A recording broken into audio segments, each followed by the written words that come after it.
मृग तृष्णा का रहस्य। बहुत समय पहले की बात है। उत्तरगिरी पर्वतों के बीच बसा था एक समृद्ध राज्य, अमर्त्यगढ़। इस राज्य के राजा थे राजा आदित्य वर्मा, जिनकी वीरता और न्यायप्रियता दूर दूर तक प्रसिद्ध थी। लेकिन अमर्त्यगढ़ की एक अजीब परंपरा थी।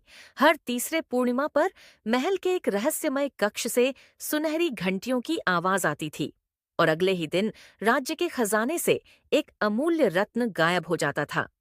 कई वर्षों से यह सिलसिला चलता आ रहा था, पर कोई भी उस रहस्य को सुलझा नहीं पाया।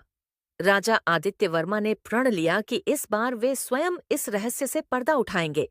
उन्होंने महल के सबसे गुप्त कक्ष, मृग तृष्णा कक्ष के सामने रात भर पहरा देने का निर्णय लिया। रात घनी होती गई। चांदनी महल की दीवारों पर सिल्वर पर्दा सा बिछा रही थी। अचानक घंटे की धुन बजी। राजा ने तलवार संभाली और चुपचाप आगे बढ़े। लेकिन जब वे कक्ष के भीतर पहुंचे तो देखा एक अद्भुत दृश्य। कमरे के बीचों बीच एक सुनहरी मृग, हिरण खड़ा था। उसकी आंखें नीलम जैसी चमकती थीं और उसकी चाल मंत्रमुग्ध करने वाली थी। जैसे ही राजा ने उसे पकड़ने की कोशिश की, मृग दीवार के अंदर एक अदृश्य दरवाजे से गायब हो गया। राजा ने दीवार को ध्यान से देखा। वहां एक बेहद महीन नक्काशी थी, जिसमें लिखा था, जिसे मृग तृष्णा दिखे वही सत्य का द्वार खुलेगा। राजा समझ गए कि यह साधारण घटना नहीं थी। उन्होंने राज्य के प्राचीन ग्रंथों से पता लगाया कि अमर्त्यगढ़ का खजाना एक शापित रक्षक के संरक्षण में था, और वह रक्षक कोई और नहीं बल्कि चंद्रवंशी राजकुमारी सानवी थी, जो 300 साल पहले एक श्राप के कारण मृग बन गई थी। अब राजा के सामने कठिन विकल्प था।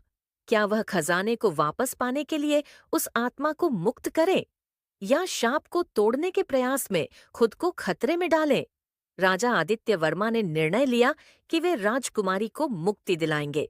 उन्होंने 7 रातों तक महल के 7 रहस्यमयी द्वारों को पार किया, जहां हर द्वार पर एक नई परीक्षा थी, छल, भय, मोह और त्याग की।